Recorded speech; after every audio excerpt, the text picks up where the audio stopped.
Naughty and Cookie TV Moral Stories for Kids Learn with Fun। आज की हमारी कहानी है कौवे की गिनती बाय तेनाली रामा। कभी कभी ऐसा होता है कि हमारा जवाब तो सही होता है, लेकिन हम उसका स्पष्टीकरण अच्छे से नहीं दे पाते हैं और इस वजह से सामने वाले को ये लगता है कि हम गलत हैं। दूसरी तरफ कुछ लोग ऐसे भी होते हैं जिनका जवाब सही नहीं होता, किंतु उनको सामने वाले को कैसे सहमत करना है वो अच्छे से आता है। इस कहानी कौवे की गिनती में भी तेनालीराम के उदाहरण से यही बताया गया है कि सामने वाले को सहमत करना भी उतना ही जरूरी है जितना कि हमारे सवाल के जवाब का सही होना। पुराने समय की बात है। एक दिन राजा ने अपने दरबार में एक ऐसा सवाल पूछा कि सभी लोग गहरी सोच में डूब गए। दरबार में सभी राजा के प्रश्न का उत्तर हमें कैसे मिलेगा वो जानने की कोशिश कर रहे थे।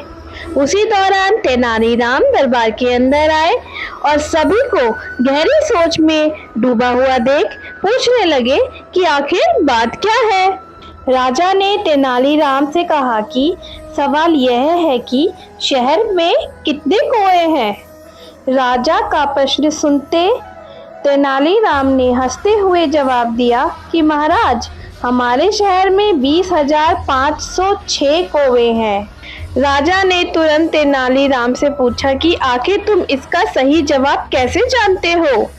उत्तर में तेनालीराम ने राजा से कहा कि महाराज, इसके लिए तो आपको आपके सेवकों को कौवों की संख्या गिनने के लिए भेजना पड़ेगा।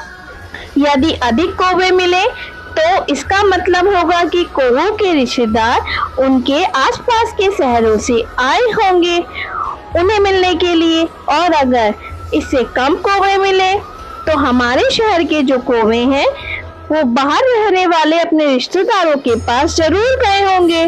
तेनालीराम के ये जवाब सुनकर राजा को संतोष मिलता है और वो इस उत्तर से प्रसन्न होकर तेनालीराम को एक माणिक और मोती की माला भेंट में देते हैं। तो आपने इससे क्या सीखा? आपने इससे सीखा कि हमारे उत्तर का स्पष्टीकरण होना उतना ही महत्वपूर्ण है जितना कि हमारे उत्तर का सही होना। सिर्फ आपका जवाब सही होना ही सही नहीं है, लोगों को आप जो बोल रहे हैं वो कैसे सच है उसके बारे में समझाना, उन्हें कन्विंस करना भी उतना ही जरूरी होता है। अगर आपको हमारा वीडियो अच्छा लगा हो तो प्लीज इसे सब्सक्राइब करें और बेल बटन दबाना ना भूलें। Thanks for watching. Please like, share and subscribe to our channel. Thank you.